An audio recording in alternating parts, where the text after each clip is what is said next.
Disclaimer. This is educational purpose video only. I didn't harm anyone. I used my own device during explain of this method, so please don't use this method any kind of illegal or malicious activities. Because hacking is crime. If you do this, then it can land you in jail. I'm not support any kind of illegal or malicious hacking.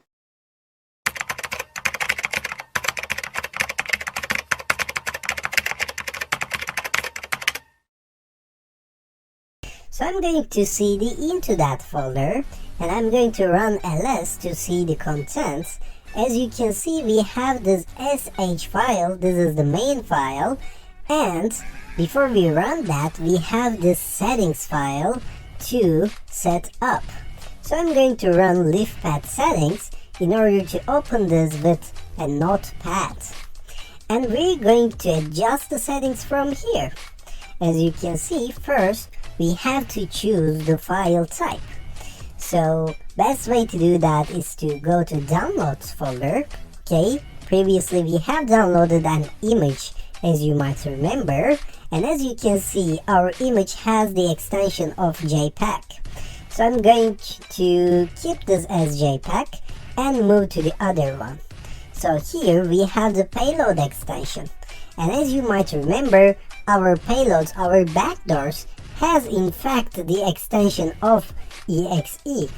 So I'm not going to change that as well, and I'm going to leave it as exe. And in here we have a bypass setting that you need to leave as no, but if it doesn't work for you, if you get an error after you execute that sh file, then you should come back here and change it to yes and try one more time. And after the bypass, we have the Apache web root. Okay, so this is where it's going to be stored. So as you might remember, our Apache server actually uses this folder, var whtml. So this is good for us as well, and I'm going to just keep it in this form again. And I believe we are now done here. So let me try to scroll down. Yeah, everything seems to be fine. I'm going to save this. Actually, we didn't change anything, so I'm just gonna close this down, and then later on I'm gonna say bash fakeimageexploiter.sh, and it will run the fake image exploiter for me. If you have changed your settings, then you should save it and then run this file in the same way as I did. So if you get an error in this case, then you should go back and do the bypass thing as I said before. So here it says execute framework, and I will say yes, and it will ask me to choose the payload. So this will be the payload. This will be the backdoor that we have created. And remember, it's stored under var whtml under my Apache web root. Okay, so if this is stored anywhere else on your computer, you need to find it. Then it will ask you to choose the image to be used, okay, and it will combine these two together. So it's under my downloads, and I have chosen it. And then later on, if you have an icon file, you should choose it from here, but right now we don't have any icons. I will later show you how to get one, don't worry. So I'm just going to go with black icon. And finally, I need a payload final name. I'm going to name this test1. So it will create my new backdoor for me. Actually, it will just combine the backdoor with my JPEG file and create a new file out of this. So it will take a while, and then later on, it will ask me my lhost. And as you might remember, our lhost is the local host, our local IP address. So this is 10.02.15 in our case.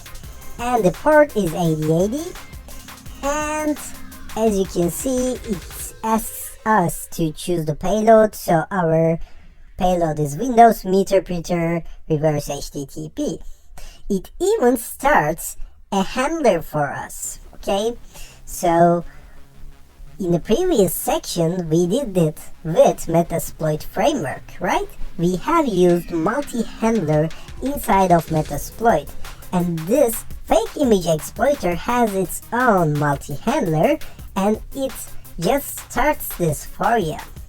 So if you go to your Apache web root right now, you will see your newly created backdoor file. So right now I have this test.zip file in here, and it's automatically zipped for you. And if I go to my Windows virtual machine, then I can try to reach my Apache server. And if you're not running Apache server, of course you need to run service Apache to start first, but mine is already running, so I'm going to just download my file from my website. And this is finished downloading. I'm going to unzip this. If you don't have any WinRAR or WinZip on your Windows machine, then of course you can Google and install it, but I have one, and as you can see, now I have my test1 jpeg.exe file. So if I double click on it, it will open this exe file and it will display the image for me. So it runs the backdoor on the background, but the user will see the image itself. So if you can get user to double click on this, and if he or she doesn't get suspicious, it will run, and as you can see, you will have your MeterPeter session opened in your Kali Linux. Now you can interact with the hacked computer. I'm not gonna do that, but